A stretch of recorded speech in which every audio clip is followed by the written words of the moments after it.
અમારા એના હવે લીધું તું તો એને જો દશામાં એ દીકરો આપ્યો. હે હા લા વ્રત કરવાથી હા. ફાયદો શું થાય એટલે આપણને સંતાનનું સુખ મળે અને દશામાં પાસે માગી ધન દોલત મળે, આપણે મનોકામના પૂરી થાય.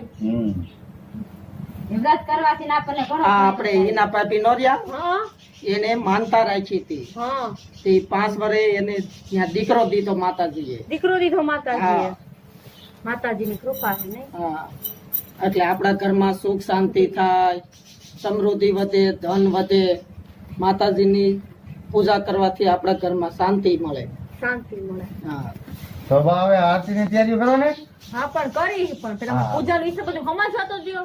તમે સમજો થોડું, તમને નથી આવડતું કઈ. પણ મને જ બધું બાય શીખવાડે એટલે હું તને કહું છું આ બધું આવે એમ. ખરું બહાર શીખવાડ. હવે રાત કરી લે બેટા હવે આપણે આ દીવો જે ગઈ